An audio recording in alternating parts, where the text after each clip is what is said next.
Thank you, Jesus. Hallelujah. Hallelujah. Thank you, Lord. Thank you, Jesus. Thank you, Lord. Hallelujah.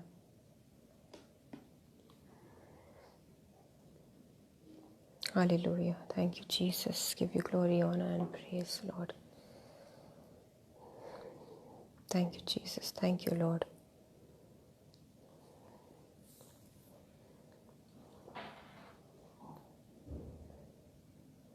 Praise the Lord. आप सबको जय मसीह की। प्रभु यीशु मसीह के जीवित और सामर्थी नाम में मैं आप सबका स्वागत करती हूँ। I welcome you all dear brothers and sisters. Luke 4:18 fellowship के आज के लाइव प्रेयर सेशन में आप सबका स्वागत है। आइए हम छोटी सी दुआ करें और खुदावंद यीशु मसीह को इनवाइट करें और पवित्र आत्मा को वेलकम करते हैं ताकि पूरी तरह से यीशु मसीह का कंट्रोल आ जाए इस पूरे सेशन के दौरान। आइए दुआ करते हैं। Hallelujah. Thank you Lord, thank you Jesus, thank you Jesus. धन्यवाद देते हैं खुदावंद यीशु मसीह, आपके नाम को ऊंचा उठाते हैं, आपको महिमा देते हैं। We thank you Jesus. एक और बार एक और शाम के इस समय के लिए जब आपने एक और बार हमें एक मन करके इकट्ठा किया। एक बार फिर से खुदावंद यीशु मसीह आपके कलाम को सुने, आपके कलाम से सीखें, आपके वचनों में हम आगे बढ़ें और आप हमारे हृदय को, हमारे मनों को, हमारे जीवनों को खुदावंद यीशु मसीह तैयार करें ताकि हम आपके इस वचन को, आपके इन ब्लेसिंग्स को, इनमें जो बरकतें हैं, उन सारी चीज़ों को हम योग्य रीति से रिसीव करने पाए। मैं मांगती हूँ जीसस, हम सब से एक एक जुड़ने वाले भाई बहन से आप बात करें। हम सबको खुदावंद यीशु मसीह हमारे दुआओं का जवाब मिले, हमारे सवालों का जवाब मिले, हमारे प्रार्थनाओं का उत्तर मिले। मैं मांगती हूँ खुदावंद यीशु मसीह, कोई भी भाई या बहन खाली हाथ इस सेशन से ना लौटने पाए, लेकिन आपके पवित्र आत्मा से भर कर इस सेशन से सारे लोग ब्लेस होने पाए, आशीषित होने पाए। मैं यीशु मसीह आपको वेलकम करती हूँ, पवित्र आत्मा जी आपको वेलकम करती हूँ और खुदा बाप पिता परमेश्वर आपका मैं स्वागत करती हूँ हमारे जीवनों में। और मैं यीशु मसीह आपके लहू से सभी भाई बहनों को, उनके घर परिवारों को, उनकी फैमिलीज़ को और खुद को, खुद के परिवार को भी, खुद के घर को भी मैं कवर कर देती हूँ with the blood of Jesus Christ.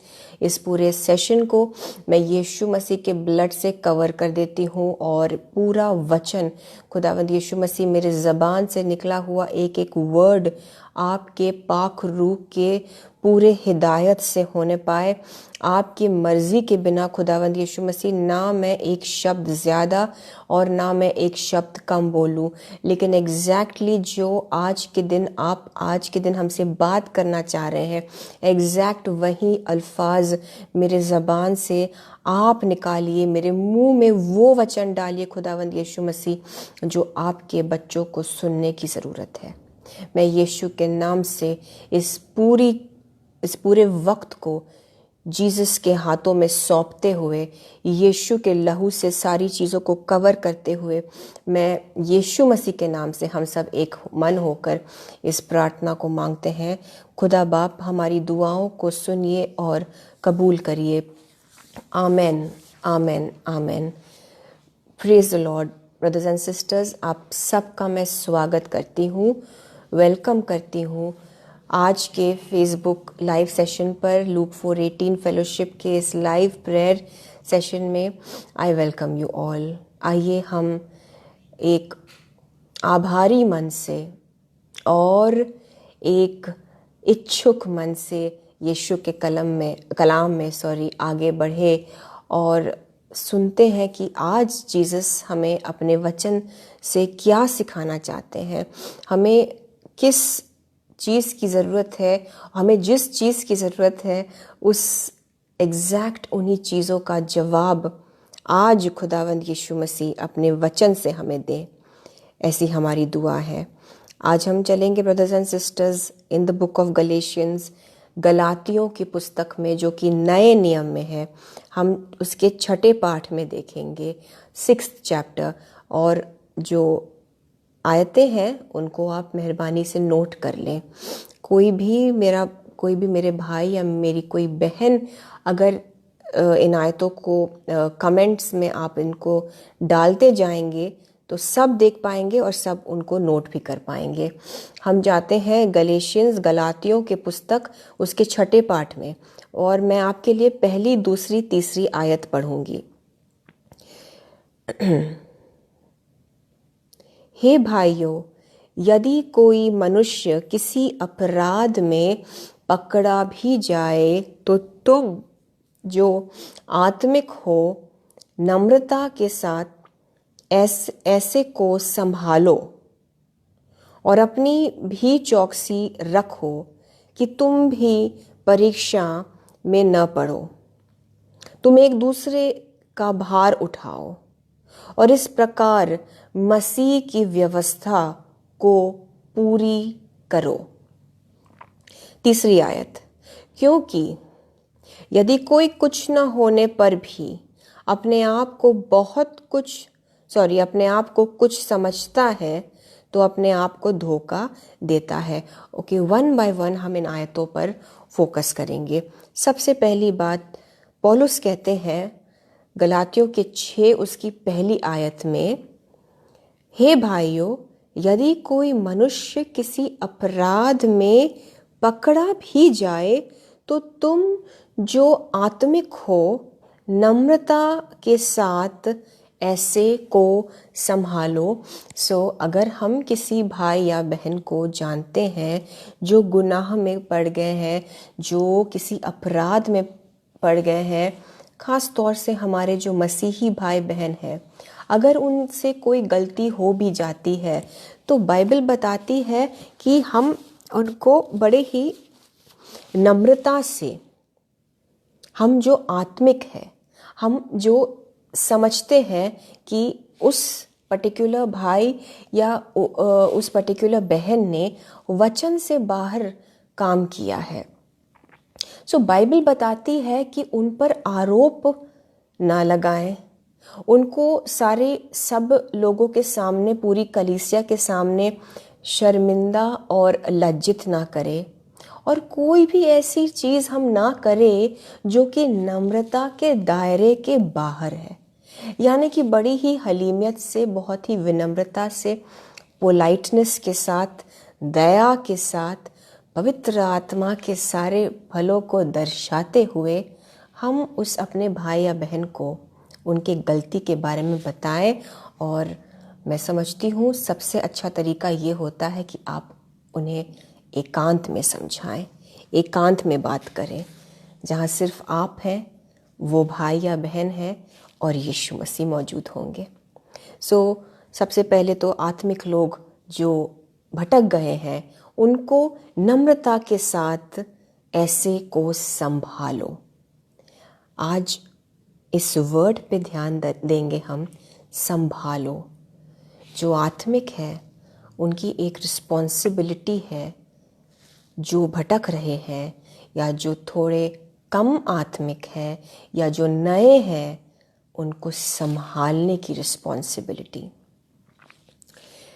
आगे पहली आयत में ही हम हैं, आगे लिखा है, और अपनी भी चौकसी रखो कि तुम भी परीक्षा में न पड़ो। सबसे पहली चीज़ तो ये है कि एक जो थंब रूल, जो मेन एक बात हमें हमेशा याद रखनी होती है, और बाइबल में अपोस्टल पॉल जो है, प्रेरित पौलुस, बहुत सी जगह पे इस बात को अक्सर बताते हैं कि जब हम किसी गिरे हुए को उठाने के लिए अपने हाथ को बढ़ाते हैं तो हमें बहुत केयरफुल रहना है कि हम उस गड्ढे में, हम उस खाई में, हम उस आग में खुद ना गिर जाएं। अगर आप काउंसलिंग करते हैं, अगर आप किसी को फ़ोन पे काउंसिल कर रहे हैं, केयरफुल हो जाएं कि अपने उस दायरे में रहकर विनम्रता के साथ साथ सेल्फ कंट्रोल को भी, आत्मनियंत्रण को भी अपने एक्सरसाइज करते हुए हमें उसकी मदद करनी है, वरना ऐसा ना हो कि किसी को बचाते बचाते हम भी उसी पाप में पड़ जाएं या उनकी सुनते सुनते हम भी इन्फ्लुएंस हो जाए। इसलिए अपने अपने फिजिकल सेंसेस को, अपने जो शारीरिक हमारे सेंसेस है, जो आत्मिक इंद्रियां हैं, सारी चीज़ों को यीशु के लहू में कवर करके हम इस चीज़ को करें। देखिए, सबसे ज़रूरी बात ये है कि कभी भी हम किसी की मदद करने जाएं तो जैसे कि फ़्लाइट में, प्लेन में भी जब आप बैठते हैं तो आपको बताया जाता है कि पहले आप खुद को सुरक्षित कर लें। आप अगर कोई टर्बुलेंस होता है या एक कोई ऐसी चीज़ होने वाली होती है, अगर बैड वेदर होता है तो अक्सर अनाउंस किया जाता है कि आप पहले लाइफ जैकेट पहन लें और फिर आप दूसरे को हेल्प करने के लिए जाएं। जब खुद स्ट्रॉन्ग हो जाए, जब आत्मिक रूप से खुद बहुत हम मजबूत हो जाए, वचन में मजबूत हो जाए, तो ऑटोमेटिकली हम इन चीज़ों में बचे रहेंगे और तभी बेहतर है कि हम किसी की मदद करने को आगे बढ़े। सबसे पहली बात, जो कुछ भी आज हम सीखेंगे, अगर हम ऑलरेडी निपुण हो गए हैं और आपको जीसस गाइड करेंगे, आपको पवित्र आत्मा पूरी तरह से इन चीज़ों में गाइड करेगा। ये सारी चीज़ें हमें करनी है। अगर आप नए विश्वासी हैं तो आप पहले दृढ़ हो जाएंगे, फिर आप इन चीज़ों पर अमल करेंगे। और अगर आप दृढ़ हैं, अगर आप वचन में मजबूत हैं, अगर आप आत्मिक रूप से आगे आ चुके हैं, पवित्र आत्मा आपसे बात करेगा, आप इन चीज़ों को कर सकते हैं। पवित्र आत्मा आपको गाइड करेगा इन चीज़ों को कब करना है, ताकि हम उन लोगों को बचाते बचाते खुद गुमराह ना हो जाए। कभी कभी हमें पता होना चाहिए कि आप काउंसलिंग अगर करने जा रहे हैं किसी को, किस जगह पर करना है, कैसी जगह पर आप करने जा रहे हैं, ताकि आप गुमराह ना हो जाए। आप किसी ऐसे जॉइंट पर जाकर, एक जो इंसान शराब पीता है, आप उसे ऐसी जगह पर बैठकर नहीं काउंसिल कर सकते हैं जहां इफरात से अल्कोहल बेची जा रही है।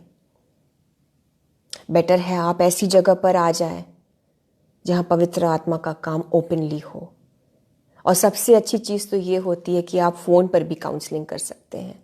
आप जितना कांटेक्ट कम रखेंगे और बस अपने काम से काम रखेंगे, बेटर है। ये चीज़ें ज़रूरी है ब्रदर्स एंड सिस्टर्स, जब हम सेवकाई करते हैं, जब हम मिनिस्ट्री करते हैं, जब हम काउंसलिंग करते हैं, जब हम दूसरों की मदद करने जाते हैं।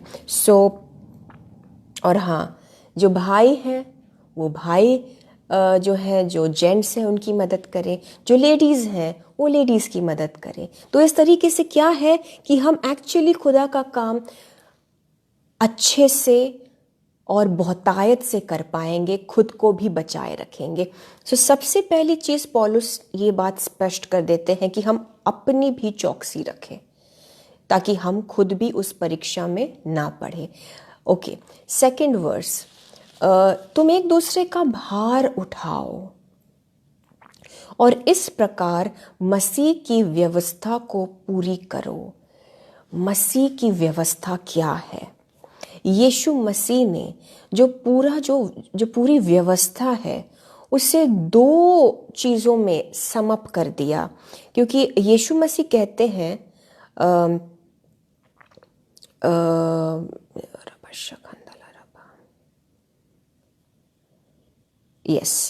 मत्ती के 22 उसके 37 से लेकर 40वीं आयत तक यीशु मसीह कहते हैं, जब उसने उससे कहा, यानी कि यीशु ने कहा, तू परमेश्वर अपने प्रभु से अपने सारे मन और अपने सारे प्राण और अपनी सारी बुद्धि के साथ प्रेम रख। 38 वर्स, बड़ी और मुख्य आज्ञा तो यही है। 39 वर्स, और उसी के समान यह दूसरी भी है कि तू अपने पड़ोसी से अपने समान प्रेम रख। यही 2 आज्ञाएं सारी व्यवस्था और भविष्यद्वक्ताओं का आधार है। सो यीशु मसीह ने कहा कि अपने परमेश्वर को को अपने पूरे मन से और अपने सारे प्राण से और सारी बुद्धि से प्रेम करो। ये है इम्पोर्टेंट। और इसी के समान दूसरी भी आज्ञा है कि अपने पड़ोसी से अपने समान प्रेम रख। और जीसस कहते हैं कि यही 2 आज्ञाओं में सारी व्यवस्था जो है वो समअप हो गई है। व्यवस्था का आधार, लॉ का आधार यही है। सो अब हमको बस इन्हीं 2 चीज़ों को याद रखने की ज़रूरत है। Because we are not under the law. हम उस व्यवस्था के अधीन अब नहीं है, हम ग्रेस में आ गए हैं, क्योंकि यीशु मसीह ने उस चीज़ का जो है उसकी कीमत चुका दी है। सो यीशु की व्यवस्था यही है कि अपने परमेश्वर से प्रेम करो और अपने पड़ोसी से अपने समान प्रेम रख। पड़ोसी इज़ नॉट लिटरली हमारे जो नेबर्स हैं, वो भी हैं, और प्लस यीशु मसीह ने गॉस्पेल्स में समझा दिया है कि पड़ोसी हर वो इंसान है जिसे मदद की ज़रूरत है, फिर चाहे वो विश्वासी है या नहीं, चाहे वो यीशु को जानता है या नहीं। पड़ोसी हर वो इंसान है जो यीशु मसीह की क्रिएशन है, जिसको यीशु ने बनाया है। Coming back to Galatians chapter 6, उसकी 6ठी आयत, उसके 6ठे पाठ पर हम वापस आते हैं। अब हम फिर पढ़ेंगे कि पौलुस कहते हैं दूसरी आयत में, गलातियों के 6:2 में, तुम एक दूसरे का भार उठाओ और इस प्रकार मसीह की व्यवस्था को पूरी करो। जब एक दूसरे को संभालेंगे, जब एक दूसरे का भार उठाएंगे, जब एक दूसरे की मदद करेंगे, जब नम्रता से उस मसीही भाई या अविश्वासी भाई या बहन की हम मदद करेंगे, वो अगर नरक की ओर बढ़ रहे हैं तो अपना हाथ बढ़ाकर उनको वापस यीशु के अनुग्रह से, यीशु के वचन के ज़रिए वापस खींचेंगे। ये सारी चीज़ों को करने में हम मसीह की व्यवस्था को पूरी कर रहे हैं। यीशु मसीह की व्यवस्था क्या है? हमने जस्ट अभी मती से पढ़ा। तीसरी आयत, क्योंकि यदि कोई कुछ न होने पर भी अपने आप को कुछ समझता है तो अपने आप को धोखा देता है। सिंपल सी बात है, यीशु मसीह ने कहा मत्ती के 18:4 में, मैथ्यू 18:4 में जीसस कहते हैं, चेलों ने पूछा कि स्वर्ग के राज्य में सबसे बड़ा कौन है? यीशु मसीह ने कहा कि जो कोई अपने आप को इस बालक के समान, एक छोटे बालक के समान छोटा करेगा, वह स्वर्ग के राज्य में बड़ा होगा। जो अपने आप को छोटा करेगा, जो अपने आप को बहुत great and high and mighty नहीं समझेगा, वो स्वर्ग के राज्य में बड़ा माना जाता है। उसी चीज़ को पौलुस यहाँ पर बताते हैं कि अपने आप को, यदि कोई कुछ न होने पर भी, हम सब कुछ नहीं है यीशु के बिना, हम सब कुछ नहीं है यीशु के बिना, तो हम सब इस कैटेगरी में आ जाते हैं। हम अगर कुछ न होकर भी अगर अपने आप को कुछ समझते हैं तो अपने आप को वो इंसान धोखा देता है।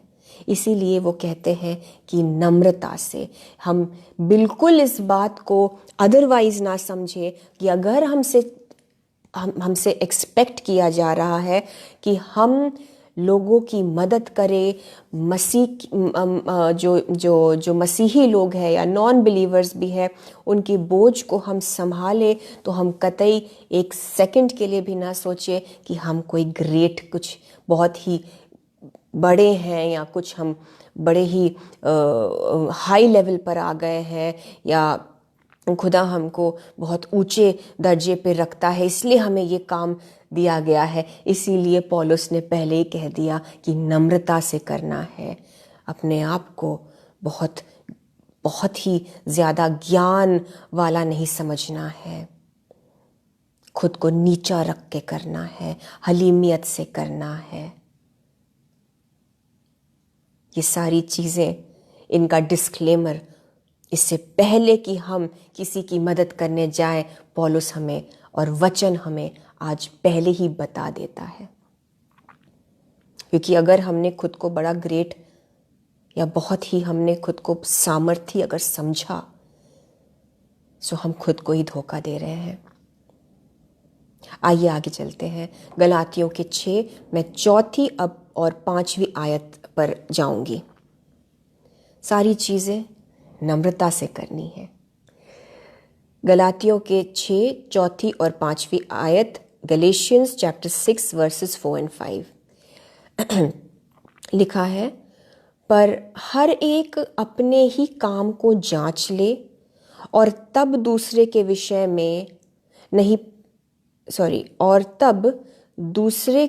में नहीं परंतु अपने ही विषय में उसको घमंड करने का अवसर होगा। हर कोई अपने जीवन को जांच ले, हर कोई अपने कामों को जांच ले, और तब हम दूसरों की चीज़ों पर नहीं ध्यान देंगे कि उनके लाइफ में मीन मेक और कमी निकालने की कोई ज़रूरत नहीं है हमें। हम खुद के जीवन को जांच ले, खुद के जीवन को सही चलता हुआ देखकर वचन के अलाइनमेंट जाता हुआ देखकर हम खुद के जीवन में ही उस संतुष्टि को पाए।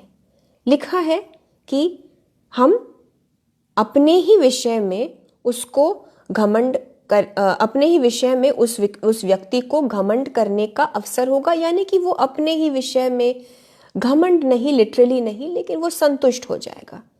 यानी कि हर कोई अपना अपना संभाले। कोई अगर किसी की मदद कर रहा है तो वो गलती से भी ये ना समझे कि उसको इजाज़त मिल गई है या उसे हक मिल गया है कि मैं उस व्यक्ति के जीवन में दखल अंदाजी करके उसे पिन पॉइंट करूं और मैं उसको नीचा दिखाऊं। पौलुस कहते हैं अपने आप को जांचते रहो और खुद ही को संभालते रहो, और यही करना है। आगे लिखा है, क्योंकि हर एक व्यक्ति अपना ही बोझ उठाएगा। हम अपने ही लाइफस्टाइल की वजह से, धार्मिकता या अधार्मिकता की वजह से हमारा न्याय होगा। हमारे ऊपर अपना ही बोझ है। हर व्यक्ति अपने ही बोझ को संभाले, इन द सेंस कि उसकी ज़िंदगी कैसी चल रही है, क्या वो वचन के मुताबिक सही है कि नहीं। हम अगर वचन भी पढ़े तो वचन अपने लिए पढ़े। वचन पढ़ने से हमारे जीवन में जो कमी है वो सामने आने चाहिए। वचन पढ़ते पढ़ते अगर मुझे किसी पल लगा कि ये किसी भाई या किसी बहन के लिए है तो शायद वो उचित नहीं है। वचन को पहले मैं खुद पर लागू करूं। वचन से अगर कोई ऐसी बात निकले जो मुझे कन्विक्ट करती है तो वो सही है। इससे पहले कि मैं उस वचन को लेकर किसी और तक पहुंचूं और उसे दिखाऊं कि देखो तुम वचन के मुताबिक सही नहीं चल रहे हो, उससे पहले उस वचन से मुझे खुद को जांचने की ज़रूरत है। क्योंकि हर किसी को अपना बोझ खुद ही उठाना है। हर किसी को खुद को और अपने ही कामों को जांचने की ज़रूरत है, और ये चीज़ वचन के ज़रिए होती है। हम जानते हैं कि इब्रानियों के 4:12 में लिखा है कि परमेश्वर का वचन जीवित और प्रबल और हर एक 2-धारी तलवार से भी बहुत चोखा है। वचन क्या करता है? प्राण और आत्मा को और गांठ गांठ और गूदे गूदे को अलग करके आर पार छेदता है। आपके अंत मन तक जाता है वचन। आपके सोच विचार को, आपके इमोशन, आपके फीलिंग्स को जांचता है वचन, और मन की भावनाओं और विचारों को जांचता है। सो वचन से ही हम खुद को जांच पाएंगे ब्रदर्स एंड सिस्टर्स।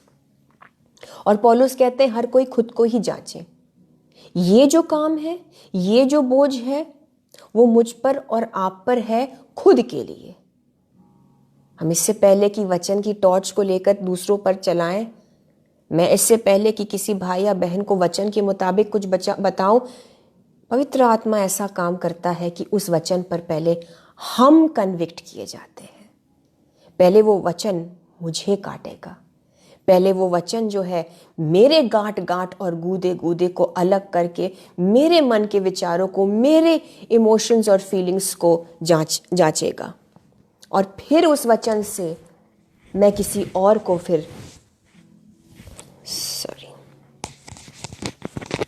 फिर उस वचन से मैं किसी और को यीशु का कलाम पहुंचा सकती हूं।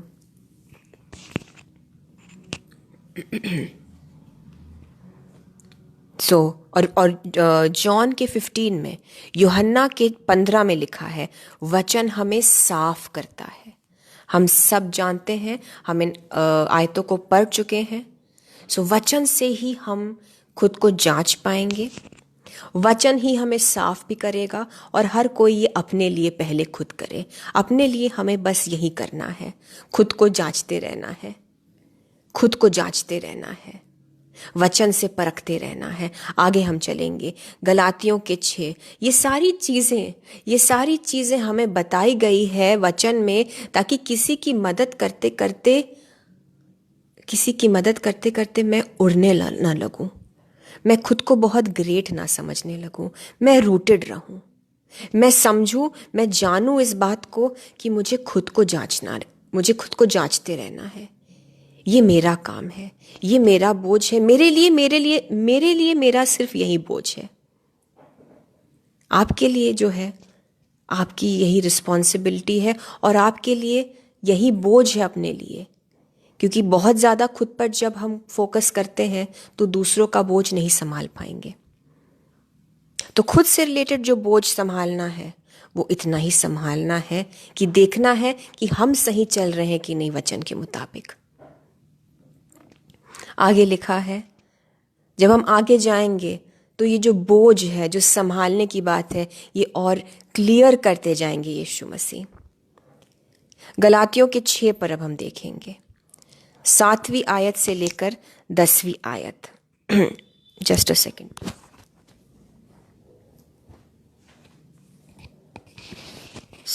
हम हैं in the book of Galatians chapter 6, 7, 8, 9 and 10 verse पर अब हम फोकस करेंगे।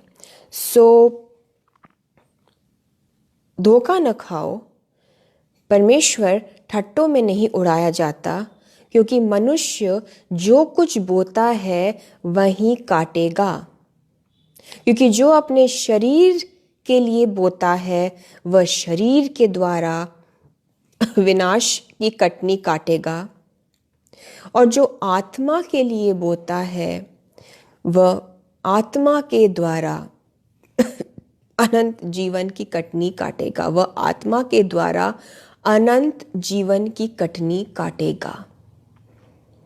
हम जानते हैं इस कहावत को, जैसा करोगे वैसा भरोगे, जैसा बोओगे वैसा काटोगे। ये एक्चुअली बाइबल से ली गई है। ये सारी चीजें बाइबल में पाई जाती है। मनुष्य जो कुछ बोता है वही काटेगा। सिंपल है, आप सब समझ रहे हैं, मैं समझ रही हूं इस बात को। आगे क्या लिखा है, क्योंकि जो अपने शरीर के लिए बोता है, यानी कि शारीरिक फ्लैश के लिए, दुनियावी चीज़ों के लिए, हम अपने आप को जितना बढ़ावा देंगे, हम खुद को शरीर की इच्छाओं को पूरा करने के लिए जितना झोंकेंगे, तो जो विनाश होता है लोगों का, ऐसे लोगों का जो शरीर के लालसाओं को, आँखों को जो पसंद है और जो वर्ल्डली डिज़ायर्स है, उनको पूरा करने के लिए अपने आप को जो लोग आगे इन चीज़ों में झोंकते जाते हैं, गिव इन करते हैं, तो क्या होता है, बाइबल बताती है कि इन्हीं चीज़ों के द्वारा, इन्हीं शारीरिक चीज़ों के द्वारा ही उनका विनाश होता है। इसी के द्वारा विनाश की कटनी काटेंगे वो, क्योंकि जो कुछ भी मनुष्य बोता है वो वही काटेगा। शारीरिक चीज़ों के लिए और शारीरिक इच्छाओं को, जो अच्छा लगता है, खाना अच्छा लगता है तो बेहद, हद से ज़्यादा खाते रहना। मीठा पसंद है तो उस मीठे की क्रेविंग को हद से ज़्यादा पूरी करते रहना। तो आपका तो लोगों के जो इस लालसा की वजह से जो वो मीठे से अपने आप को तृप्त करते जाते हैं, मैं एक एग्जाम्पल दे रही हूँ, तो ऐसे लोगों की दशा फिर जो होती है वो इसी मीठे की वजह से होती है। उनके हेल्थ में शुगर लेवल्स और ये सारी चीज़ें जो गड़बड़ा जाती है वो इसी मीठे की वजह से। तो आप जिस चीज़ को बढ़ावा देंगे उसी की कटनी को काटेंगे। ये मैंने बस मीठे का एक एग्जाम्पल दिया, क्योंकि वर्ल्डली चीज़ें होती हैं, बहुत ज़्यादा एक्सट्रीम खाना और बहुत ज़्यादा टीवी देखना। बहुत से लोग पसंद नहीं करेंगे इस चीज़ को जो मैं कह रही हूँ, लेकिन यीशु मसीह के अनुग्रह के द्वारा खुद पे लागू करके फिर आपसे कह रही हूँ। खुद की भी मेरी कोशिश रहती है इन चीज़ों में। बहुत ज़्यादा अगर प्रोग्राम्स देखना, मनोरंजन इस तरीके से, फुल टाइम एंटरटेनमेंट, पूरे टाइम टीवी चलना, पूरे टाइम दुनियावी गाने सुनना, हर वक्त सीरीज़ देखना, नेटफ्लिक्स देखना, मोबाइल बहुत ज़्यादा देखना, तो जो वर्ल्डली चीज़ों की इच्छा आती है, जो वर्ल्डली चीज़ों को, दुनियावी चीज़ों को करने का फिर मन करता है, तो इंसान क्या कर रहा है, उन चीज़ों को, नीड्स को, उन फीलिंग्स को वो तृप्त करता जा रहा है दुनियावी चीज़ों से ही। तो जब ऐसे लोगों के लिए डाउनफॉल होता है, जब वो कटनी काटेंगे तो वो इन्हीं चीज़ों से ही विनाश का कटनी काटेंगे, क्योंकि विनाश आता है, इन चीज़ों से नाश ही होगा। हाँ, मैं समझ सकती हूँ एक हद तक ये सारी चीज़ें दुनिया में रहकर लोग करते हैं, लेकिन एक हद तक ठीक है। लेकिन बहुत ज़्यादा, हद से ज़्यादा आत्मिक चीज़ों से ऊपर इन चीज़ों को रखना, it is dangerous, it is toxic. और आगे लिखा है, 8वीं आयत पर हम हैं। मैं 8वीं आयत को फिर पढ़ूंगी आपके लिए, क्योंकि जो अपने शरीर के लिए बोता है, जब लोग गिव इन करते हैं इन लालसाओं को, अगर किसी को अल्कोहल लेने की तलब है तो वो शराब पी कर अपनी उस लालसा के अंदर गिव इन कर रहा है, वो शरीर के लिए बो रहा है। अगर मोबाइल में ऐसी कुछ चीज़ें देखने का एडिक्शन हो गया है तो मन में जितनी बार वो फीलिंग आती है कि देखना है, तो आप इन सारी चीज़ों को करके आप तृप्त कर रहे हैं शरीर को, आप शरीर में बो रहे हैं, तो विनाश भी इन्हीं चीज़ों के ज़रिए आएगा। क्योंकि ये सारी चीज़ें दरवाजे खोलती हैं एडिक्शंस, एक्सट्रीम टीवी और ये सब चीज़ें देखना, मोबाइल देखना, वर्ल्डली गाने सुनना,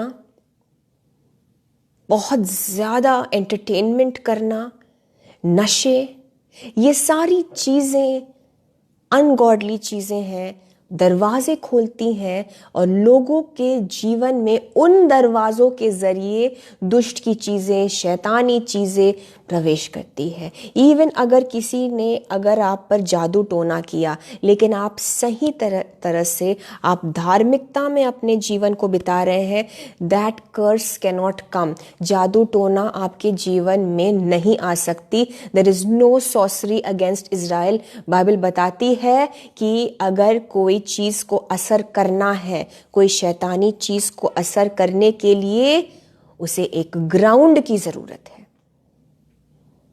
जब इंसान गुनाह करता है तो वो दरवाज़ा खोलता है इन चीज़ों के लिए, और ये चीज़ें उसी बेसिस पर आती हैं। आई होप आप समझ पा रहे हैं इन बातों को। इसीलिए शारीरिक अभिलाषाओं को फीड करना शरीर में बोना होता है, और विनाश भी इन्हीं चीज़ों के जरिए आता है। आगे लिखा है, और जो आत्मा के लिए बोता है वह आत्मा के द्वारा अनंत जीवन की कटनी काटेगा। और अनंत जीवन की कटनी काटना सिर्फ इस धरती को छोड़ के जाने के बाद नहीं होता। अनंत जीवन इस धरती से लेकर परमेश्वर के राज्य में जो हम जीवन बिताएंगे वहां तक है, और वो अनएंडिंग है, क्योंकि उसका कोई अंत नहीं। लेकिन अनंत जीवन में कटनी काटने का ये मतलब नहीं है कि यहाँ परेशानी भोगना पड़ेगा और यहाँ तकलीफ झेलनी पड़ेगी और परमेश्वर के राज्य में ही आनंद करेंगे। जी नहीं। अगर आप सही रीति से अपने जीवन को इसी जिंदों की ज़मीन में वचन के मुताबिक धार्मिकता में बिताएंगे, यीशु में बने रहेंगे, तो आप उस अनंत जीवन की कटनी काटेंगे यहीं से, और वो कंटिन्यू करेगा जब हम परमेश्वर के राज्य में जाएंगे, इटर्निटी तक, अबद तक। हालेलुया। और आगे लिखा है, हम भले काम करने से अब ध्यान दीजिए। अब हमारे मतलब की बात आ गई, यानी कि आज का जो मेन हमें जीसस हमसे बात करना चाहते हैं। सो यहाँ तक हम समझ चुके हैं कि आत्मिक चीज़ों में बोना, और एग्जैक्टली ये आत्मा में बोना क्या होता है अब हम समझेंगे। क्योंकि जो आत्मा में बोएगा, जो आत्मा के लिए बोएगा, जो आत्मा के लिए बोता है, वह आत्मा के द्वारा अनंत जीवन की कटनी काटेगा। आगे लिखा है 9th वर्स, हम भले काम करने में साहस ना छोड़े। हम भले काम करने में साहस ना छोड़े, क्योंकि यदि हम ढीले न हो तो ठीक समय पर कटनी काटेंगे। इसलिए 10वीं आयत में लिखा है, इसलिए जहां तक अवसर मिले हम सब के साथ भलाई करें, विशेष करके विश्वासी भाइयों के साथ। बाइबल बताती है कि हम भले काम करने में साहस न छोड़ें। अच्छे काम, भले काम, आत्मिक काम, जिन कामों को करके हम आत्मा में बो रहे हैं,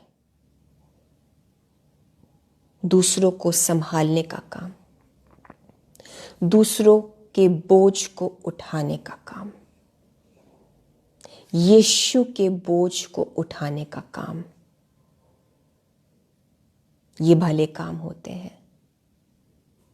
आज का वचन हमसे कह रहा है ब्रदर्स एंड सिस्टर्स कि भले कामों को करते करते थके मत, हिम्मत मत हारिए, साहस मत छोड़िए, क्योंकि यदि हम ढीले न हुए, अगर हम करते गए, अगर हम इन भले कामों में, इन आत्मिक कामों में, हम आत्मा में बोने में आगे बढ़ते गए, तो ठीक समय पर कटनी काटेंगे, ठीक समय पर बरकत पाएंगे, ठीक समय पर हार्वेस्ट काटेंगे। इसलिए जहां तक अवसर मिले हम सब के साथ भलाई करें, विशेष करके विश्वासी भाइयों के साथ, क्योंकि विश्वासी भाइयों के लिए करने में, उनके बोझ को संभालने में हम एक्चुअली क्या कर रहे हैं? हम यीशु मसीह का बोझ उठा रहे हैं। आप यीशु के लोगों के बोझ को संभालिए तो यीशु मसीह आपके बोझ को संभालेंगे। और मैं इस बात को अपने पर्सनल एक्सपीरियंस से, ऐसे पर्सनल बातों से आपको बता रही हूं। मैं निकल चुकी हूं इन चीजों से, मैं गुजर चुकी हूं इन चीजों से, मैं जीती हूं इन चीजों को। आप सबको मैंने बहुत बार ये बताया, मैं अक्सर बताती हूँ क्योंकि ये मेरी गवाही है और यीशु मसीह की हिदायत है। तो मैं आपसे बता दूं कि जब लाइफ में बहुत एक खराब वक्त आया, एक संकट आया, एक टेस्ट का टाइम आया मेरे जीवन में,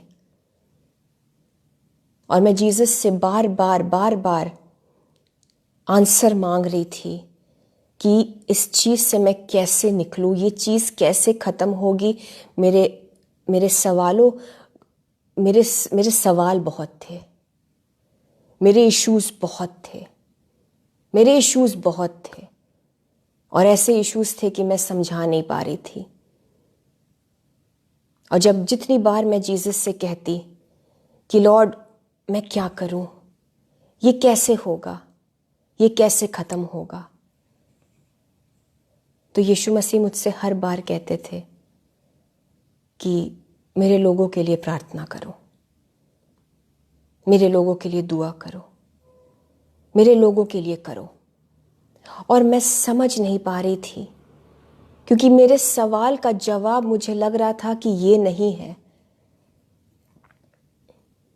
मैं आपको बता दूं, मैं इतनी परेशान थी कि जो मॉल्स होते हैं, मैं इतनी परेशान थी कि मॉल के टॉयलेट में जाकर भी मैं दुआ करती थी। मैं पूछती थी, Lord what is this, how can I come out of this, ये हो क्या रहा है।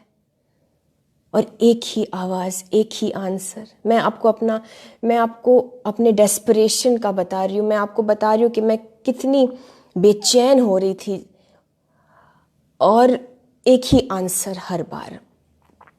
मैंने अपने हस्बैंड से भी बोला कि ये कैसा जवाब है, और मैं सुन रही थी। मैंने जस्ट शुरू किया था यीशु मसीह से सुनना, अपने आत्मिक कानों से, अपने आत्मिक सेंसेस से। और एक ही बात हर बार, do for my people, pray for my people, दुआ करो मेरे लोगों के लिए, प्रे फॉर द सोल्स। और मैं समझ नहीं पा रही थी कि मैं क्या करूं, मैं तो किसी को जानती भी नहीं, और मुझे नहीं पता किसको दुआ की जरूरत है, और कोई मुझसे क्यों कहेगा दुआ करो। और मैं अपने इन चीज़ों का हल निकालने के लिए मैं परमेश्वर के दासों के पास गई, मैं परमेश्वर के दासियों के पास गई, और मैंने पास्टरों को कांटेक्ट किया, और मैंने अब्रॉड तक कांटेक्ट किया, और हमने सारी चीज़ें करी। मैंने नहीं, मेरी तो हालत ऐसी थी नहीं, मेरे हस्बैंड ने हर चीज़ करी। और मैं जितना लोगों पर निर्भर करती रही, मैं नहीं कह रही हूँ कि परमेश्वर के दास या दासियों के पास नहीं जाना चाहिए, लेकिन मेरे लिए वो चीज़ नहीं थी। जीसस नहीं चाह रहे थे कि मैं उस सिचुएशन में ऐसा करूं। और मैं जितना लोगों के पीछे जा रही थी, उतना मेरा रिलेशनशिप जो था यीशु मसीह से दूर होता गया, और मैंने उस चीज़ को वहीं छोड़ दिया जो मुझसे जीसस ने कहा कि मेरे लोगों के लिए करो, प्रे फॉर माई पीपल। मैं समझ नहीं पाई, मुझे नहीं समझ में आया, मुझे लगा मैं गलत समझ रही हूँ। बहुत से पास्टरों ने बहुत कुछ किया, वो परमेश्वर के दास दासी थे, उनको जो बन पड़ा उन्होंने किया। कुछ ने कहा दुष्ट आत्मा है, कुछ ने एक्सॉर्सिज्म करने की कोशिश की, मनोबल डाउन हुआ, और कुछ डर गए, कुछ समझ नहीं पाए, कुछ ने फ़ोन उठाना बंद कर दिया, कुछ ने मुंह छुपाना शुरू कर दिया। जब मैं अपना बताती, किसी से तकलीफ बताती थी, तो कुछ डर जाते थे। प्रॉब्लम वॉज वो गलत नहीं थे, यीशु मसीह ने उनको कंट्रोल किया हुआ था ताकि वो मेरे सिचुएशन में इन्वॉल्व ना हो, क्योंकि महिमा जीसस को जानी थी। अगर किसी मनुष्य के जरिए होता ब्रदर्स एंड सिस्टर्स, तो महिमा यीशु को नहीं, शायद मैं महिमा, क्योंकि मेरी उस वक्त मेरा विश्वास शायद वैसा ही था, मेरा फेथ वैसा था, मैं मनुष्य को महिमा देती। वो गलत नहीं थे, मैं बार बार इस बात को बताना चाह रही हूँ, वो गलत नहीं थे, उनको जीसस ने शायद रोक दिया। लेकिन हर किसी से जो भी मेरे संपर्क में आए, परमेश्वर के दास या दासी, मैं जीसस को धन्यवाद देती हूँ, मैं उनको भी थैंक यू करती हूँ। उनसे जो बन पड़ा उन्होंने किया, मैंने सीखा, मैंने हर कदम पे सीखा। किसी ने मुझे सिखाया कि यीशु पर फोकस करो, बस अपने प्रॉब्लम्स पर नहीं। किसी ने मुझे सिखाया कि लूका के 10:19 में हमें अथॉरिटी दिया गया है कि आप दुष्ट आत्माओं को निकाल सकते हैं, आपको अधिकार है, क्योंकि मैं वचन में भी इतनी स्ट्रांग नहीं थी। बट क्या हुआ, जैसी वो औरत की दशा हुई, 12 वर्ष से जो लहू बहने की समस्या थी, वो बहुत सारे डॉक्टरों के पास गई और बहुत सारे डॉक्टरों की वजह से उसकी दशा और बिगड़ती गई। वो ठीक नहीं हो रही थी, मेरी दशा शायद ठीक नहीं हो रही थी और कहीं ना कहीं बिगड़ती भी जा रही थी। बट एक टाइम आया जब मैंने वो सब छोड़ दिया और मैंने उस चीज को पकड़ लिया, क्योंकि जीसस ने मुझे बहुत क्लियरली बोला। यीशु ने मुझे फिर वो आवाज दी, यीशु ने मुझे फिर वो बोला कि डू फॉर माई पीपल, मेरे लोगों के लिए करो। और तुम्हारी चीजें, क्योंकि मेरी बहुत से इश्यूज थे, मेरे बहुत से इश्यूज थे, कितने तो मैं समझा भी नहीं पाती थी। तो जीसस ने बोला डू फॉर माई पीपल। और जो उसका सेकंड पार्ट था जो यीशु ने बोला, मैं समझ गई। वो मुझे बोला नहीं गया जीसस द्वारा, बट मैं समझ गई व्हाट जीसस मीन्स कि डू फॉर माई पीपल, मेरे लोगों के लिए करो, तुम्हारी चीजों को मैं संभाल लूंगा। मैं समझ गई, मैं उस कवनेंट के दूसरे पार्ट को समझ गई, मैं उस वाचा के दूसरे भाग को समझ गई और मैंने अपनी चीजों को एक तरफ कर दिया और मैं मांगने लगी यीशु से कि ठीक है लॉर्ड, मैं करूंगी, आपको क्या चाहिए मुझसे। मैं तो किसी को जानती भी नहीं थी, मैं किसके लिए दुआ करूं। फिर एक कोई लड़की मेरे कांटेक्ट में आई और उसकी हालत बहुत खराब थी, क्योंकि उसको भी बोला गया था कि उस पर दुष्ट आत्मा का असर है, जबकि उसको कोई ऐसी तकलीफ नहीं थी। उसको सिर्फ जरा सी काउंसलिंग, एनकरेजमेंट की जरूरत थी। उसको एक्चुअली ये बताने की जरूरत थी कि तुम्हारे अंदर दुष्ट आत्मा नहीं है, तुम्हारे अंदर यीशु मसीह का पवित्र आत्मा है, इसलिए तुम्हें यीशु मसीह का पवित्र आत्मा ही कंट्रोल करेगा। और जब वो मेरे कांटेक्ट में आई तो मैंने ठान लिया कि मैं इसे जाने नहीं दूंगी, यीशु मसीह के अनुग्रह से, क्योंकि पवित्र आत्मा ने मुझे गाइड किया। मैं तब तक सीख चुकी थी इन चीजों को, मैं अपने एक्सपीरियंस से सीख चुकी थी, मैं उन गलियों से गुजर चुकी थी। तो मैंने जैसे समझ लिया कि no, I won't let her go, मैं इसको खोने नहीं दूंगी, मैं इस आत्मा को जाने नहीं दूंगी। मैंने कहा बेटा, तुम्हारे अंदर कोई दुष्ट आत्मा नहीं है। और उस वक्त मैं बहुत परेशान थी। ऐसा नहीं था कि चुटकी बजाते हुए चीजें ठीक हो गई, लेकिन मैं अपनी चीजों से मैंने जूझना बंद कर दिया। ब्रदर्स एंड सिस्टर्स, यही आज आपसे जीसस, मैं क्यों आपसे ये सब कह रही हूं, क्योंकि यीशु मसीह यही चाहते हैं कि अपने बोझ को हटा दो और यीशु के बोझ को संभालो। यीशु आपके बोझ को संभाल लेंगे। हमारे लिए हमें बस इतना करने की जरूरत है कि हम ये जांचते रहें कि हमारा जीवन वचन के मुताबिक चल रहा है कि नहीं। हमारे प्रति हमारा यही बोझ है। और बाकी सारी चीज़ें जो हैं वो अगर हम यीशु के लोगों का बोझ संभालेंगे तो यीशु हमारे बोझ को संभाल लेंगे, वो संभाल लेंगे। आप जिस पल इस निर्णय को लेते हैं तो आपके अंदर एक सुकून आ जाएगा। आपके सारे सवालों का जवाब शायद आपको नहीं मिलेगा, लेकिन आप समझ जाएंगे कि Jesus will take care of it, because God is no man's debtor. परमेश्वर जो है, यीशु मसीह जो है, वो किसी का कर्जदार नहीं है। वो किसी का कर्ज नहीं रखते, वो चुका देंगे और वो बोनस के साथ चुकाएंगे। आप ऐसी कटनी काटेंगे। आपकी जो प्रेयर रिक्वेस्ट है वो सिर्फ एक चीज़ होगी, आप बहुतायत के बरकत को रिसीव करेंगे। मैं क्यों आप लोगों के लिए दुआ करती हूँ? मैं कोई बहुत ग्रेट नहीं हूँ, इसलिए नहीं क्योंकि मैं बहुत अच्छी हूँ। मैं इसलिए दुआ करती हूँ, मेरा परिवार इसलिए आप लोग के लिए प्रे करता है, हम आपसे प्यार इसलिए कर पा रहे हैं क्योंकि यीशु मसीह ने हमें ये बताया है कि हमें परमेश्वर के लोगों के लिए करना है। और यीशु मुझे रोज़ और मेरे हस्बैंड को, मेरे फैमिली को रोज़ अनुग्रह देते हैं कि हम इनके इस चीज़ पर अमल कर पाएं। हमने खुद के लिए ये कभी नहीं चुना था। हम लोगों के लिए दुआ करने में थोड़ा कतराते भी थे। एक गलत थिंकिंग होती थी कि दूसरों के लिए दुआ करेंगे तो उनकी चीज़ें जो हैं, उनकी आफतें हम पर आ जाएंगी। बट बाइबल कुछ और बताती है। बाइबल कुछ और बताती है। Anyway, this is just part of my life, part of my testimony. But ये आपसे बताना ज़रूरी था ताकि हम इन चीज़ों को समझ पाए। क्योंकि अगर मुझे परमेश्वर ने, यीशु मसीह ने समझाया है और मैं उन चीज़ों से गुजरी हूँ तो उसका एक मकसद सिर्फ यही है ताकि मैं यीशु के लोगों तक इन चीज़ों को पहुँचा सकूँ। और सही समय पर जब मैंने इन चीज़ों को फॉलो किया, जब मैंने यीशु मसीह की बस एक बात पकड़ ली कि मेरे लोगों के लिए करो, तुम्हारी चीज़ें मैं संभाल लूँगा,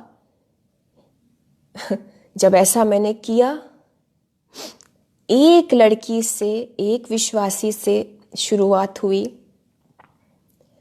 और फिर सही टाइम पर, कुछ महीनों के, हफ्तों के, सालों के इंटरवल्स पर यीशु मसीह अपने मर्जी के मुताबिक अपने परमेश्वर के दास या दासी को हमसे कनेक्ट करवाते थे और फिर हमें उनके ज़रिए गाइडेंस मिलती रहती है। बट हम पास्टर्स के पीछे, इवेंजलिस्ट के पीछे भागे, कहीं ना कहीं ये हमेशा खुदा की मर्जी नहीं होती। हम यीशु को पकड़ लें, हम यीशु के पीछे दौड़े और बाकी सारी चीज़ें हमको यीशु अपने समय पर मुहैया करा देंगे। जो हमारे लिए परमेश्वर के दास और दासी हैं, जिनको यीशु मसीह ने हमारे लिए तैयार किया, खड़ा किया, उनसे हमको सही समय पर जीसस हेल्प दिलवाएंगे। महिमा सिर्फ यीशु को मिलनी चाहिए। मैं एक बार फिर से आपसे कह दूं, मैं किसी को बुरा और नीचा नहीं दिखा रही। उनको खुदा ने रोका था उस टाइम पर मेरी मदद करने से, क्योंकि एक चीज़ होने की ज़रूरत थी, एक ट्रेनिंग होना था। सो वापस हम आएंगे गलातियों के 6 उसके 10 में। इसलिए जहां तक अवसर मिले हम सब के साथ भलाई करें, विशेष करके विश्वासी भाइयों के साथ, क्योंकि ऐसा करने में हम परमेश्वर के बोझ को संभाल रहे हैं। याद रखिए, यीशु मसीह ने मत्ती के 11 में बताया है, उसके लास्ट 2 आयतों में, मेरा जुआ अपने ऊपर उठा लो और मुझसे सीखो, क्योंकि मैं नम्र और मन में दीन हूं, और तुम अपने मन में विश्राम पाओगे।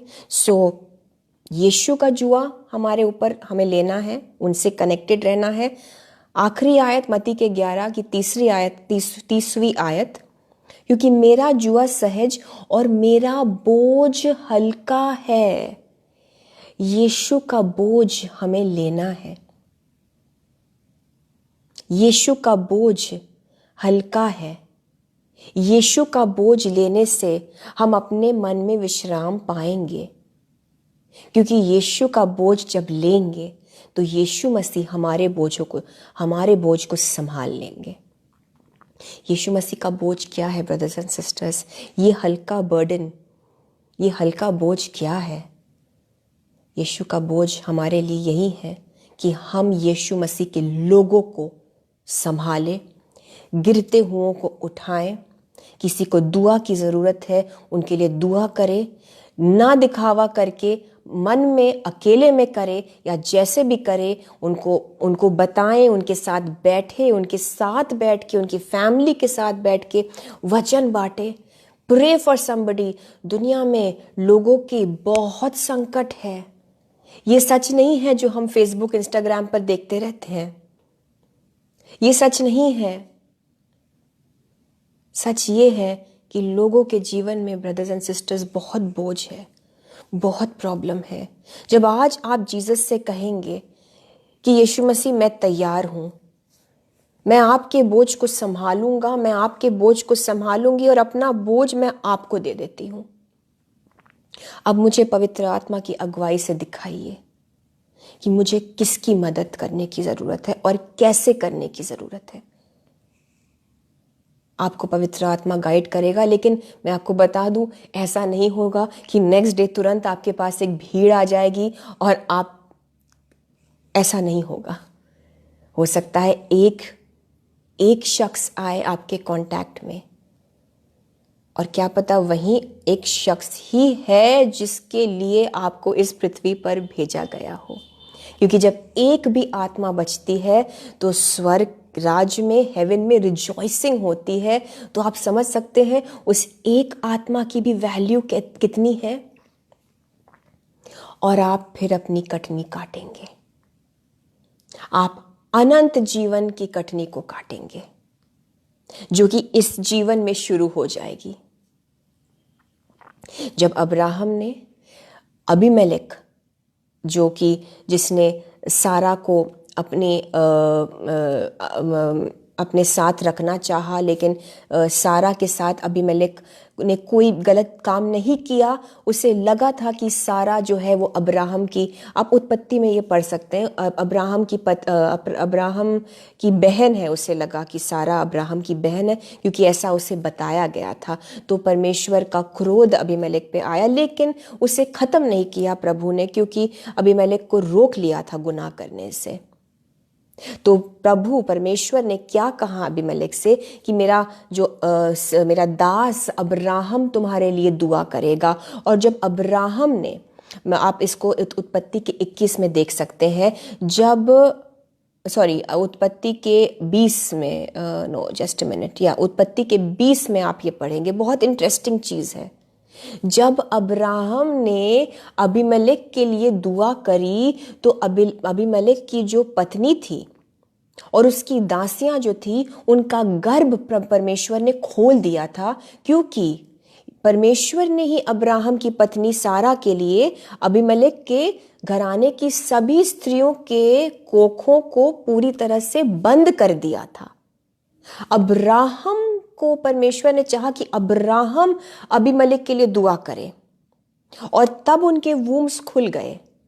और पता है क्या होता है उसके नेक्स्ट चैप्टर में, उत्पत्ति के 21 में, जस्ट इसके तुरंत हम पढ़ते हैं, उसके पहली और दूसरी आयत में ही लिखा है, और इसके बाद अब्राहम और सारा के साथ जो वाचा बांधी परमेश्वर ने कि उनको एक संतान वो देंगे, वो चीज पूरी हुई। लिखा है उसके बुढ़ापे में, अब्राहम और सारा के बुढ़ापे में सारा गर्भवती हुई अब्राहम से। और लिखा है और उसके बुढ़ापे में उसी नियुक्त समय पर जो परमेश्वर ने उससे ठहराया था, एक पुत्र उत्पन्न हुआ। जब सेम प्रॉब्लम से जूझते हुए लोगों के लिए अब्राहम ने दुआ करी, तो सारा, जो कि एक एक कवेनेंट, एक वाचा पा चुकी थी, बट वो पूरा तब हुआ जब जिनके कोख बंधे थे अब्राहम ने उनके लिए दुआ करी। नेक्स्ट चैप्टर में परमेश्वर अपनी वाचा को पूरा करते हैं सारा के साथ, और सारा गर्भवती होती है और इसहाक जन्म लेता है। हम जानते हैं अय्यूब के बारे में क्या लिखा है। अय्यूब के लास्ट चैप्टर में, उसके 42वें पाठ में परमेश्वर खुद अय्यूब के लिए कहते हैं, मेरा दास अय्यूब तुम्हारे लिए प्रार्थना करेगा। जो अय्यूब के मित्र है उनसे परमेश्वर कहता है कि मेरा दास तुम्हारे लिए प्रार्थना करेगा, क्योंकि उसकी प्रार्थना मैं ग्रहण करूंगा। अय्यूब संकट में था। आप संकट में हो सकते हैं, आपके ऊपर बहुत टेंशन हो सकता है, लेकिन आपके लिए परमेश्वर, आपके लिए यीशु मसीह कहते हैं कि मैं तुम्हारी प्रार्थना सुनूंगा जब तुम दूसरों के लिए प्रार्थना करोगे। यहां क्या लिखा गया है? क्या अय्यूब ने अपने लिए नहीं प्रार्थना की होगी? तो प्रभु ये क्या बात लिखी है कि मैं अय्यूब की प्रार्थना सुनूंगा? अय्यूब की तो बहुत सी प्रार्थना हो चुकी होंगी खुद के लिए। He was going through a horrible time. क्या उसने प्रार्थना नहीं की होगी परमेश्वर से? तो प्रभु ने वो प्रार्थना तो नहीं सुनी, लेकिन अब कह रहे हैं कि मेरे दास जो है, मेरा दास तुम्हारे लिए प्रार्थना करेगा, दूसरों के लिए जब प्रार्थना करेगा तब मैं प्रार्थना सुनूंगा। और ऐसा ही हुआ।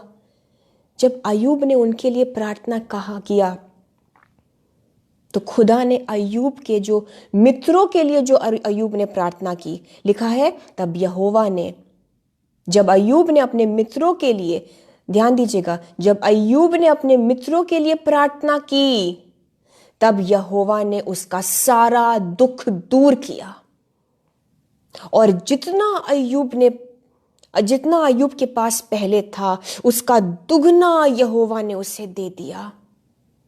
और आगे लिखा है, यहोवा ने अय्यूब के बाद के दिनों में उसके पहले के दिनों से अधिक आशीष दी। अय्यूब बुढ़ापे में ब्लेस हुआ, उसके लैटर डेज में। अब्राहम सारा अपने बुढ़ापे में ब्लेस्ड हुए, उनके लैटर डेज में।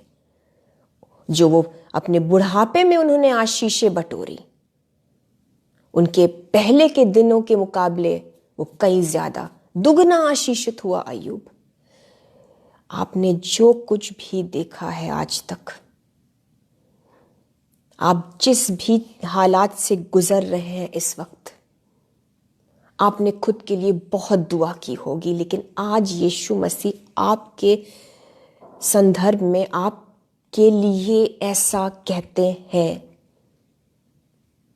कि तुम जब दूसरों के लिए प्रार्थना करोगे, मैं तुम्हारी प्रार्थनाओं को तब सुनूंगा, और दूसरों के लिए जब प्रार्थना करोगे तो तुम्हारे पर्सनल प्रेयर रिक्वेस्ट को भी मैं जवाब दूंगा उनका। मैं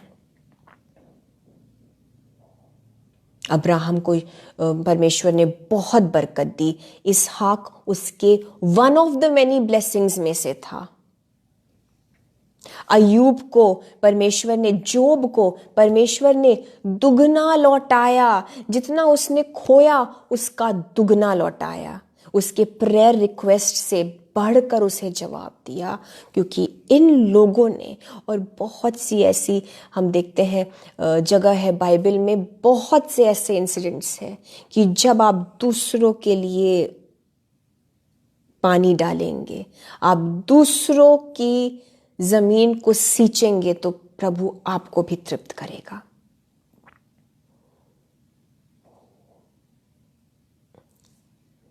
The Lord blessed the latter days of Job more than his beginning. आपके संकट के दिनों के मुकाबले जो आपके बरकत के दिन आने वाले हैं, अगर आप 80 वर्ष के भी कोई भाई या बहन मुझे देख रहे हैं, नो प्रॉब्लम। बाइबल बताती है ये कि आप 80 वर्षों से परेशान हैं, जीसस आपके लाइफ स्पैन में 20 वर्षों को और जोड़ देंगे और जो 20 वर्ष होंगे आपके, वो 80 वर्षों से कई ज्यादा बरकत वाले होंगे। आपको दुगना लौटाएगा परमेश्वर। ये हेवनली मैथमेटिक्स है, ये स्पिरिचुअल मैथमेटिक्स है, ये आत्मिक गणित है। हम दुनियावी टर्म्स में इसको नहीं समझ सकते, ना ही समझा पाएंगे। आज आपसे जीसस कहते हैं, ब्रदर्स एंड सिस्टर्स, तुम मेरा बोझ संभालो, मैं तुम्हारा बोझ संभालूंगा। आपके सारे प्रॉब्लम्स का हल यही है कि आप आज प्रार्थना में बैठकर तैयार हो जाइए अपने परिवार के साथ। As God is lifting up and raising an end time army, prayer warriors की जो एक आर्मी है, जो एक पीसफुल आर्मी है, जो एक शांतिपूर्वक योद्धाओं की जो एक आर्मी है, शांति प्रिय, ऐसे योद्धा जो यीशु मसीह का बोझ संभालेंगे, जो यीशु मसीह के लोगों का बोझ संभालेंगे। और ऐसा करने में जीसस आपसे कहते हैं, आपकी जो भी समस्या है आज, आपकी जो भी प्रॉब्लम है, आपका जो भी बोझ है, आपसे यीशु मसीह कहते हैं कि तुम मेरा बोझ संभालो। मेरा बोझ यानी कि यीशु का बोझ, यानी कि यीशु के लोगों का बोझ। हम उनका बोझ संभाले, परमेश्वर हमारे बोझ को संभालेगा, यीशु हमारे बोझ को संभालेगा। और बोझ का मतलब ये नहीं है कि हमें बहुत ज़्यादा कुछ करना है। हम सिर्फ अगर प्रार्थना भी कर सकते हैं किसी के लिए, उन्हें बिना बताए भी, यीशु मसीह सारी चीज़ों को देख रहे हैं। आपने बोझ ले लिया है उनका। अगर आपने अपने अकेले बंद कमरे में भी किसी के लिए दुआ करी, उस इंसान को बिना बताए भी, आप सही दिशा में हैं, आप सही चीज़ कर रहे हैं। बोझ का मतलब ये नहीं कि आपको पैसे या ऐसी चीज़ों से हेल्प करने की ज़रूरत है, नॉट नेसेसरीली। इन चीज़ों से बचे भी रहे, क्योंकि बहुत से स्कैम्स भी हो रहे हैं आजकल। हमें देखिए रियलिस्टिक भी होने की ज़रूरत है, बहुत सतर्क रहने की भी ज़रूरत है, क्योंकि हम इस दुनिया में हैं। Gentle as a dove and innocent as a dove and shrewd wise as a serpent भी होना है, यानी कि वाइज भी होना है। कोई आपसे मदद मांगे पैसों से या सारी चीज़ों को, उनको जांचें। बट बोझ जो है आप दुआ करके भी ले सकते हैं। यीशु मसीह से आप उनकी बोझ को बांट सकते हैं, उनके लोगों के लिए मदद करके। He wants this from you today. अंतिम में मैं आखिरी आयत, फिर से एक आयत बस पढ़ूंगी आपके लिए। 2 आयतें हैं और इसके बाद मैं आपके लिए दुआ करूंगी। हम वर्शिप में जाएंगे। वर्शिप में ध्यान दीजिएगा। वचन आपके अंदर आपको काट चुका है, हमको जांच चुका है। आप तैयार हैं, हम तैयार हैं। जब हम वर्शिप में जाएंगे आत्मा से भरकर, जब पवित्र आत्मा हमारे जीवन में आएगा, तो यीशु का पवित्र आत्मा वो सारी चीज़ों को करेगा जो करने की ज़रूरत है। ज़रूरी नहीं है कि मैं एक एक प्रेयर रिक्वेस्ट लूँ, it is not required. Jesus Christ आज आपके जीवन में काम करेंगे। एक आखिरी आयत मैं फिर से आपके लिए 2 आयतें पढ़ूंगी और इन चीज़ों को आप अगर नोट कर लें, इन 2 आयतों को। गलातियों के 6 उसकी 9वीं और 10वीं आयत। हम भले काम करने में साहस न छोड़ें, क्योंकि यदि हम ढीले न हो तो ठीक समय पर कटनी काटेंगे। और आखिरी आयत, 10वीं आयत आज के लिए आखिरी आयत। इसलिए जहां तक अवसर मिले, जब भी मौका मिले, और पवित्र आत्मा आपको गाइड करेगा, जहां तक अवसर मिले, हम सबके साथ भलाई करें, सबके साथ भलाई करें, सबके साथ भलाई करें, विशेष करके विश्वासी भाइयों और बहनों के साथ भी। परमेश्वर का बोझ यही है, जीसस का बोझ यही है ब्रदर्स एंड सिस्टर्स। आज आपसे यीशु मसीह कहते हैं, तुम मेरे बोझ को संभालो, तुम मेरे बोझ को संभालो, मैं तुम्हारे बोझ को संभाल लूंगा, तुम्हारी चीज़ों को संभाल लूंगा। आइए अपने मनों को तैयार करते हैं। हालेलुया, थैंक यू जीसस, आपके इस वचन के लिए खुदावंद यीशु मसीह, इस वचन से जो आपने हमें गाइड किया, आज हम धन्यवाद देते हैं जीसस। हम इस वक्त तैयार हैं यीशु मसीह, हम अनुग्रह मांगते हैं यीशु मसीह, हम गाइडेंस मांगते हैं यीशु मसीह। हमें गाइड करिए खुदावंद यीशु मसीह, हमें दिखाइए ऐसे भाई ऐसे बहन, चाहे वो विश्वासी हो चाहे वो विश्वासी ना हो, ऐसे भाई ऐसी बहन दिखाइए जिन्हें हमारी मदद की ज़रूरत है, जिनकी हम मदद कर सकें। हमें दिखाइए खुदावंद यीशु मसीह ऐसे लोग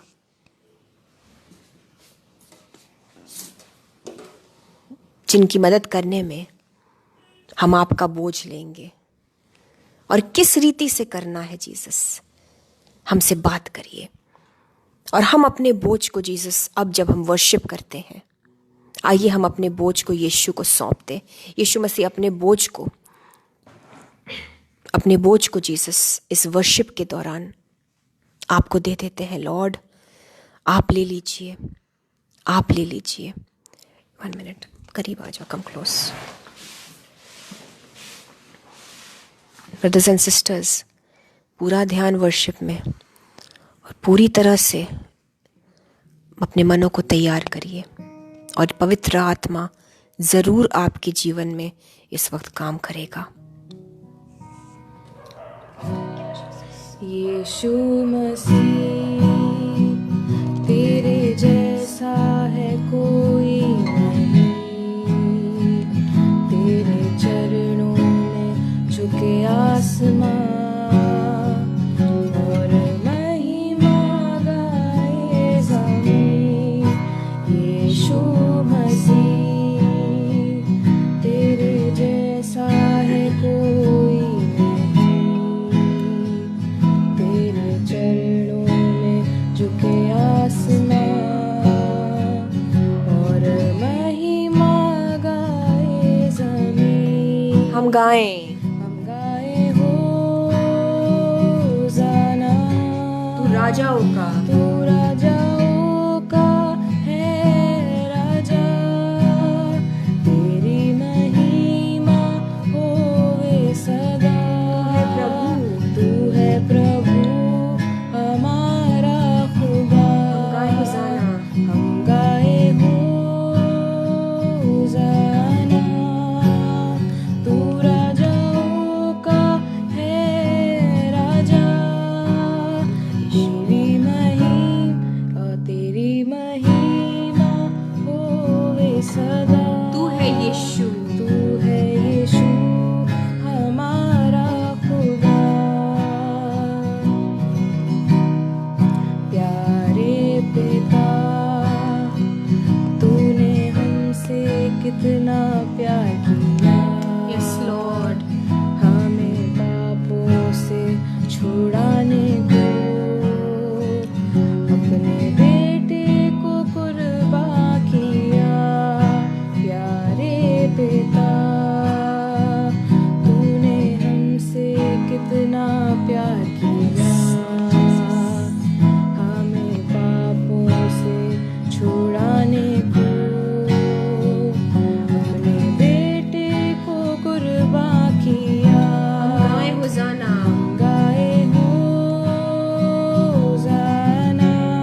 बंधन टूट रहे हैं ब्रदर्स एंड सिस्टर्स। हम गाएं होजाना, और एज वी सिंग, हम जैसे जैसे गा रहे हैं, हम जैसे जैसे महिमा दे रहे हैं यीशु मसीह को, पवित्र आत्मा इसी क्षण आपके जीवनों में काम करेगा। आप यीशु पर ध्यान दीजिए, आप आराधना में पूरा मन लगाएं। यीशु मसीह का पवित्र आत्मा आपके जीवनों में बंधन तोड़ रहा है। इस वक्त मैं देख रही हूँ शारीरिक बंधन भी टूट रहे हैं। इस वक्त आपकी बॉडीज़ के ऊपर जो बंधन है, आपके शरीरों के ऊपर बीमारियों के बंधन वर्शिप में टूट रहे हैं in the name of Jesus Christ. आप यीशु पर ध्यान दीजिए।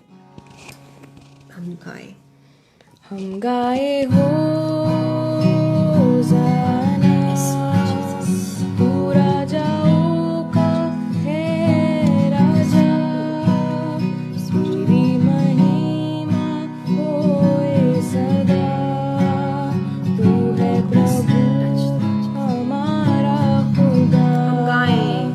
हम गाए होज़ाना, तू राजाओं का है राजा, तेरी महिमा होए सदा, तू है प्रभु हमारा खुदा, तू है यीशु हमारा खुदा।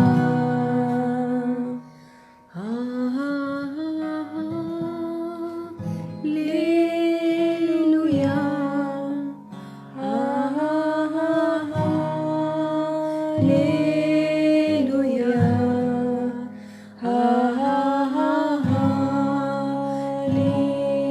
हालेलुया,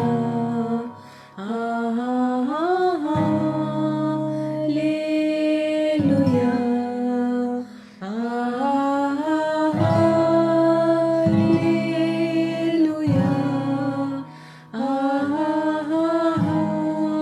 हालेलुया,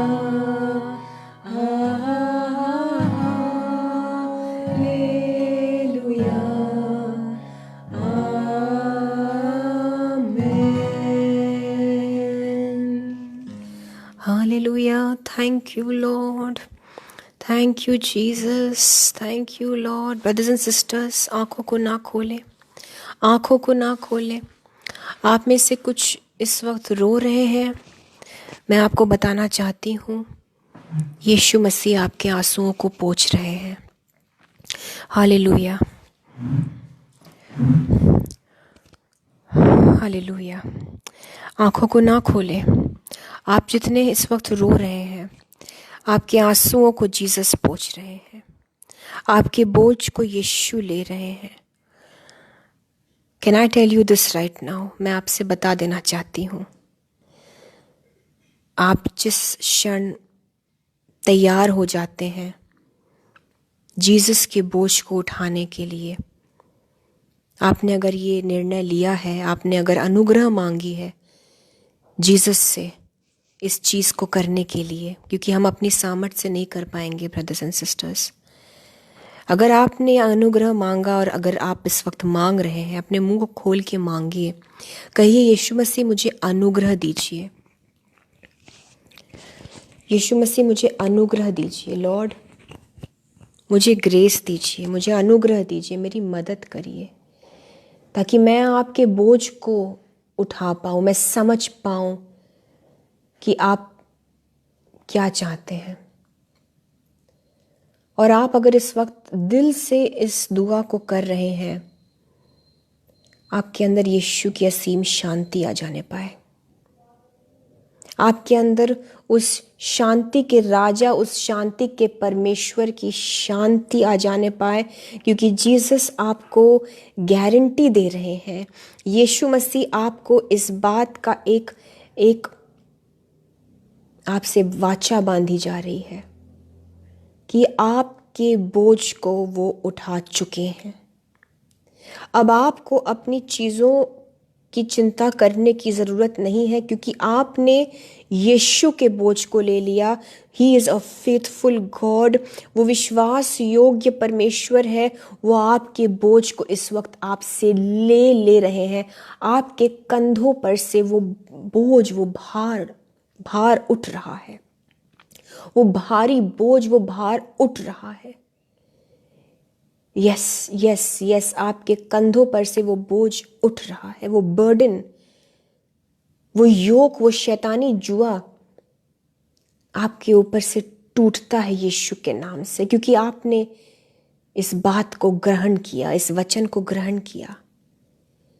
याद रखिएगा ब्रदर्स एंड सिस्टर्स, वो विश्वास योग्य परमेश्वर है। वो करेगा, वो अवश्य करेगा। वो दुगनी रीति से ब्लेस करेगा आपको। यीशु मसीह दुगनी रीति से आपको आशीषित करेंगे। और आपके ऊपर, अगर आपने इस चीज को करने के लिए आज मन बनाया, आप अनुग्रह मांग रहे हैं यीशु के बोझ को उठाने के लिए, आपके ऊपर मैं यीशु के एक नए अभिषेक को, अनॉइंटिंग को बोलती हूँ in the name of Jesus Christ. Yes Baljit, मैं आपसे कह देना चाहती हूँ बेटा, आप अगर कुछ भी कर सकते हैं, और अगर आप कुछ नहीं भी कर सकते हैं, तो आप दुआ कर सकते हैं। आप अपने कमरे में अपने पलंग पर बैठकर बेटा, और मैं आप सबसे कहना चाहती हूँ, आप किसी न किसी के लिए तो दुआ कर सकते हैं। और आप इन चीज़ों को करने में अपने आशीषों के ताले को खोल रहे हैं। ये आपको एक कुंजी दी गई है उन तालों को खोलने के लिए। Do for my people. Yeshu Masih आपसे कहते, मेरे लोगों के लिए करो, मेरे लोगों के लिए करो, छोटे से छोटे के लिए करो। तो तुमने मेरे लिए किया, तो तुमने मेरा बोझ उठाया। आपके हृदय को छू रहे हैं जीसस इस वक्त। आपको अगर हार्ट की कंडीशन है जो कि जाड़ों में बढ़ जाती है, यीशु मसीह इस वक्त आपके हृदय को छू रहे हैं। आपके चेस्ट पर यीशु मसीह का हाथ आ रहा है और आपको एक शांति का अनुभव महसूस हो रहा है। आपको एक सुकून महसूस हो रहा है। Receive the peace of Jesus. वो शांति का राजकुमार खुदावंद यीशु मसीह आपको अपनी शांति से भर रहा है, अपने सुकून से भर रहा है। Receive the peace of Jesus right now. आपके पेट पर यीशु मसीह का हाथ आ रहा है। आपके स्टमक्स को, आपके इंटेस्टाइन्स को, आपके लिवर को यीशु मसीह हील कर रहे हैं इस वक्त। कोलाइटिस की प्रॉब्लम, जो एक डायरिया जैसी तकलीफ होती है, आपकी डाइट आप बहुत हर चीज नहीं खा पाते हैं। Colitis be healed in the name of Jesus Christ.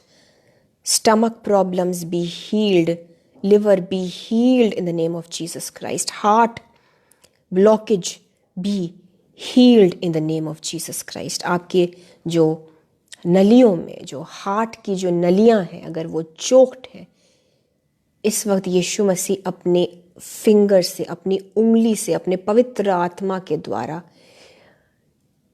आपके उस ब्लॉकेज को हटा रहे हैं। वो खत्म होता है by the blood of Jesus, by the blood of Jesus, by the blood of Jesus Christ. UTI की दिक्कत, urinary tract infection be healed in the name of Jesus Christ. आपको जलन सी लगती है, यीशु मसीह इस वक्त आपको चंगा करते हैं। आपको वहां पर जलन होती है, यूरिन पास करने में दिक्कत होती है, उस जगह पर यीशु मसीह हीलिंग ला रहे हैं। Receive the healing of Jesus Christ. Be healed, UTI be healed in the name of Jesus. आपके प्रोस्टेट ग्लैंड्स को जीसस हील कर रहे हैं। सारे भाई रिसीव करें इस हीलिंग को। प्रोस्टेट ग्लैंड को जीसस छू रहे हैं इस वक्त। जो लेडीज हैं, जो मेरी बहनें हैं, आपके साइकिल को जीसस हील कर रहे हैं। इर्रेगुलर पीरियड्स या जो भी मेंस्ट्रुअल साइकिल में दिक्कत है, यीशु मसीह आपको चंगा कर रहे हैं। सारी जो मेरी बहनें हैं, आपकी ओवरीज में जीसस एक नया काम कर रहे हैं। ओवेरियन सिस्ट्स हील हो जाए यीशु के नाम से। भाई राजेंद्र प्रसाद, आपके सारी बीमारियों में यीशु मसीह अपनी चंगाई को भेज चुके हैं। आपकी तकलीफें, आपकी बीमारियां जाती रही यीशु के नाम से। आप दिन प्रतिदिन अंश अंश करके, भाई राजेंद्र, आप अंश अंश करके और चंगे होते जाएंगे। लेकिन आपको उतने ही ज़्यादा अपने आप को वचन से, बाइबल से भरने की ज़रूरत है। वचन का माहौल, बाइबल का वातावरण आपके घरों में आ जाए, यीशु मसीह की मर्जी है। स्किन कंडीशंस, स्किन की दिक्कत, किसी को हर्पीज की प्रॉब्लम अगर है, यीशु मसीह का लहू उस जगह पर आ जाए। Receive the healing. Herpes be healed in the name of Jesus Christ. Skin be healed. जबान में अगर आपको दिक्कत है, आपके टंग में, आपके जीभ में, साइड की तरफ, जीभ के साइड में जो अगर दिक्कत है, छाले हैं या कोई वहां एक लंप है या ग्रोथ है या कोई चोट लगी है आपको और वो ठीक नहीं हो रहा, उसमें ब्लीडिंग होती है, आप खाना नहीं खाते, आप खाना नहीं खा पाते हैं, आप कोई भी मिर्ची वाली चीज़ें नहीं खा पाते हैं, receive the healing of Jesus. वो घाव इसी वक्त चंगा होता है इन the name of Jesus Christ. आप सारी चीज़ों को खा पाएंगे कंट्रोल में। यीशु मसीह की महिमा हो इस सारी चीज़ों में, जीसस को ग्लोरी मिले। Hallelujah, thank you Lord. मसाले, जो पान मसाला, तंबाकू टाइप की चीज़ों को खा खा के अगर आपके मुंह में छाले आ गए हैं, आपके मुंह के अंदर, जो चीक के अंदर जो है, जो छाले आए हैं, वहां पर यीशु मसीह का लहू आ जाता है। वो छाले जीसस के ब्लड से धुल के साफ हो जाते हैं। Receive your healing in the name of Jesus Christ. और आपके ऊपर से नशे की दुष्ट आत्मा को यीशु का पवित्र आत्मा तोड़ता है इस वक्त इन द नेम ऑफ जीसस। आप कोई भी ऐसे नशे वाले पदार्थ, नशे वाली चीजें अपने मुंह में नहीं ग्रहण करेंगे। यीशु मसीह आपको इस वक्त डिलीवर कर रहा है। आपको छुटकारा मिल रहा है सारे नशों से जो यीशु की ओर से नहीं है। वो चीजें हमारे मुंह के अंदर ना जाए। खुदावंद यीशु मसीह ऐसा मसा उतारिए, ऐसा अभिषेक उतारिए, ऐसा आप हमारे ऊपर खुदावंद यीशु मसीह अनॉइंटिंग उतारिए कि बंधन टूटे उस मसे के द्वारा, उस अभिषेक के द्वारा। सारा शैतानी जुआ, यीशु का अभिषेक आपके ऊपर इस वक्त आता है। आप शांत हो जाइए, आप स्थिर हो जाइए जहां पर भी है। आपके ऊपर अभिषेक उतरेगा और सारी शैतान के हथकंडे, सारा बॉन्डेज, शैतानी हर एक जुआ आज इस अभिषेक के द्वारा टूटता है आपके ऊपर से। अभिषेक का तेल आपके ऊपर उंडेला जा रहा है। हर्ष का तेल, आनंद का तेल, ऑयल ऑफ ग्लैडनेस रिसीव करिए अपने ऊपर। आपकी सारी प्रॉब्लम्स में, आपकी सारी संकटों में, आपके दुखों में यीशु के इस अभिषेक के तेल को मैं बोलती हूँ, इस अनॉइंटिंग ऑयल ऑफ जॉय को मैं बोलती हूँ, ऑयल ऑफ ग्लैडनेस, हर्ष के तेल को मैं बोलती हूं। यीशु के नाम से आप तृप्त रहें। जीवन भर आप यीशु के उस हर्ष से भरकर तृप्त रहे इन the name of Jesus Christ. क्योंकि यीशु मसीह आपका वचन कहता है भजन 16 में, उसकी आखिरी आयत में, कि in my presence there is fullness of joy. Yeshu के उपस्थिति में, आनंद की भरपूरी है। आप यीशु की उपस्थिति में बढ़ते जाए और भरते जाए। आपको परमेश्वर अपने आनंद से भर रहा है।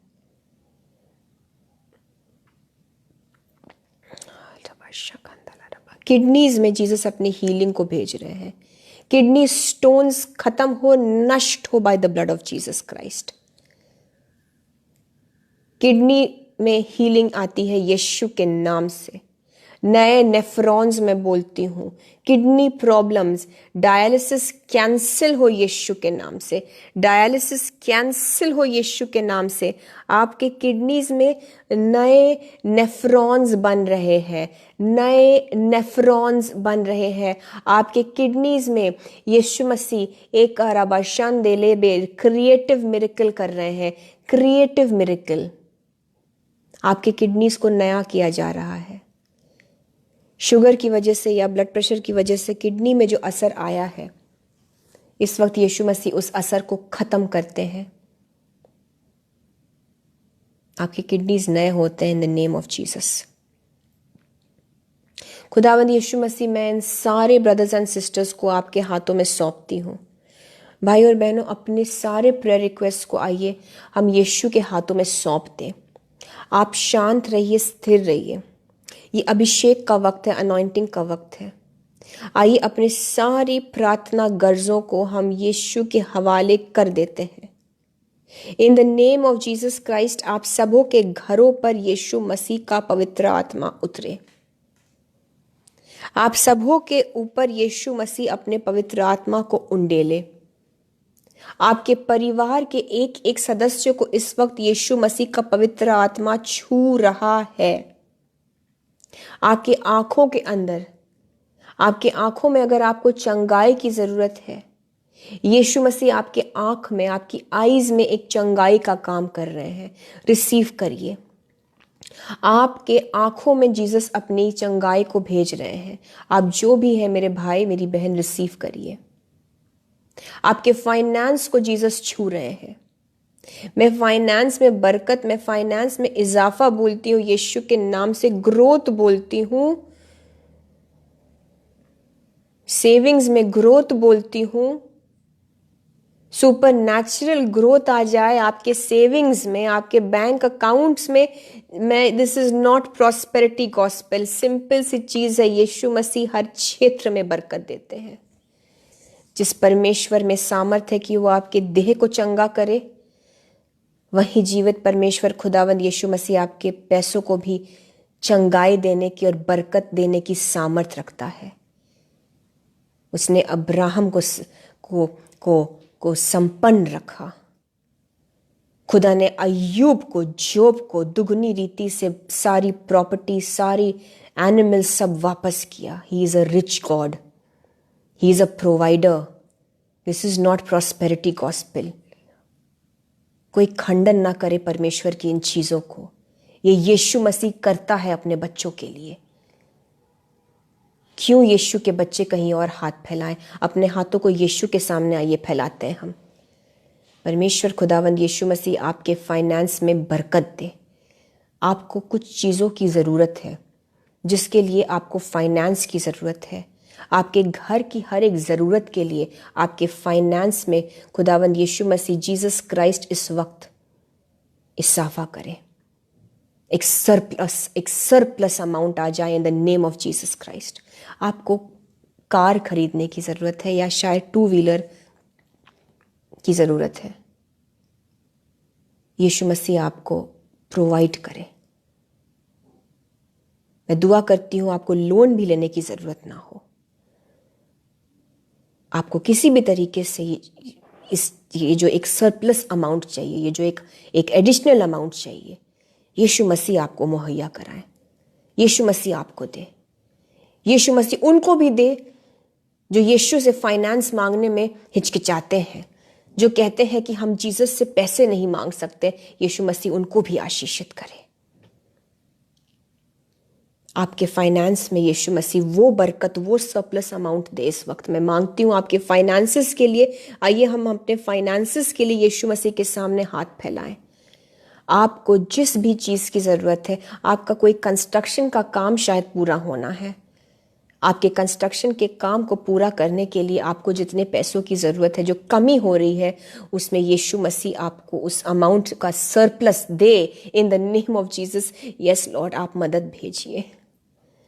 आप ही तो हमारे प्रोवाइडर है, आप ही हमारे पिता है जीसस, आप हमारे पापा है। हम अपने पापा से मांगते हैं। आपका वचन कहता है खुदावंद यीशु मसीह, अगर तुम्हारे बच्चे तुमसे कुछ मांगे तो क्या तुम उनको एक जो भली चीज़ों से तृप्त नहीं करोगे? तो कितना और कितना वो स्वर्गीय परमेश्वर जब हम मांगेंगे तो हमें वो अच्छी चीज़ें देंगे। आपकी हर एक ज़रूरत से बढ़कर आपको मिले। आपको जितने भी पैसों की नीड है, मैं जानती हूँ लोगों को पैसों की ज़रूरत इस वक्त पवित्र आत्मा मुझे बता रहा है, आपको पैसों की कमी हो रही है, आपको कुछ एक करना है जिसके लिए शायद घर में कुछ आपको लेना है, कुछ आपको ज़रूरत है जिसकी वजह से बैंक में पैसे कम पड़ रहे हैं। आपके सेविंग्स को यीशु मसीह बढ़ाए इन the name of Jesus Christ. वो कैसे होगा वो खुदा जानता है। यीशु मसीह करे आपके लिए। आपके फाइनेंसेस को मैं यीशु के ब्लड में कवर कर लेती हूँ, ताकि जो भी पैसों को खराब करने वाले दुष्ट की चीज़ें हैं वो आपके पैसों को बिल्कुल छूने ना पाए इन the name of Jesus Christ. मैं आप सब के सारे प्रेयर रिक्वेस्ट्स को यीशु मसीह के स्वर्गीय सिंहासन के सामने ले आती हूँ। खुदावंद यीशु मसीह, मैं मांगती हूँ आपके बच्चों के इन सारे प्रार्थना गर्जों को आप छुएं और इनकी प्रार्थनाओं के उत्तर को आप अपनी मर्जी के मुताबिक हाँ और आमीन में बहुतायत से रिलीज करें इस वक्त इन the name of Jesus Christ. मैं यीशु मसीह के नाम से मांगती हूँ और बोलती हूँ इस वक्त आपकी बॉडीज हील हो, आपके शरीर में आप चंगाई पाए, आपके मनों में आप चंगाई पाए, आपकी आत्मा में आप चंगाई और होलनेस पाए, आपकी सोच में, आपकी इमोशंस में, आपकी भावनाओं में आपको चंगा करे यीशु मसीह। आपके रिश्तों में वो चंगाई आ जाए और आपको आत्मिक रूप से भी जीसस बढ़ाए। वचन में आप बढ़ें और लोगों के बोझ को उठाने का, लोगों के प्रति प्रेम वाली जो एक हमें फीलिंग आनी चाहिए, कंपैशन ऑफ क्राइस्ट, इस चीज़ के लिए आपको जीसस अनुग्रह दे, ताकि आप इस चीज़ को पूरा कर पाएं कि हम यीशु के बोझ को जब संभालेंगे तो जीसस हमारे बोझ को संभालेंगे। हालेलुया। सारी चीज़ों के लिए खुदावंद यीशु मसीह आपको धन्यवाद देते हैं। आपके बच्चों के जीवन में खुदावंद यीशु मसीह जो आपने आज के दिन बरकत, चंगाई, छुटकारे दिए हैं, ब्लेसिंग्स दिए हैं, उन्हें मैं यीशु के ब्लड से सील कर देती हूँ। कोई अगर सफ़र कर रहा है, कोई अगर ट्रैवल कर रहा है, उनके आने जाने को हम यीशु के ब्लड से सील कर देते हैं और हम बोलते हैं भजन 121 से कि आपके जाने को, आपके गोइंग आउट और आपके कमिंग को, आपके जाने को, आपके आने को यीशु मसीह अपने ब्लड में, अपने लहू में हिफाजत से महफूज रखे। आपको, आपके सफ़र को, आपकी ट्रैवलिंग को, आपके टेन्योर को यीशु मसीह महफूज रखे in the name of Jesus. इन सारी चीज़ों को यीशु मसीह, इन सारी प्रार्थनाओं को हम धन्यवाद के साथ महिमा सिर्फ जीसस को देते हुए एक मन होकर मांगते हैं। खुदावंद यीशु के नाम से मांगते हैं। खुदा बाप पिता परमेश्वर हमारी दुआओं को सुने और कबूल करें। Amen, amen, amen. Praise the Lord. Brothers and sisters, may Jesus reward you, may Jesus honour you. आपको बहुतायत से बरकत दे। आपके जीवनों को खुदावंद यीशु मसीह अपने शालोम से भर दे। और आज का वचन आप अपने जीवन में, हम सब अपने जीवन में इस वचन को फॉलो कर पाएँ, इसके लिए भी यीशु हमें अनुग्रह दे। God bless you all. मुझे और मेरे फैमिली को भी प्लीज़ अपनी दुआओं में आप मेहरबानी से याद रखें। और हम अगले फ्राइडे अगर खुदा की मर्ज़ी हुई तो फिर मिलेंगे और फिर सीखेंगे, साथ में सीखेंगे यीशु के कलाम से। So God bless you all and आप सबको जय मसीह की। Praise the Lord.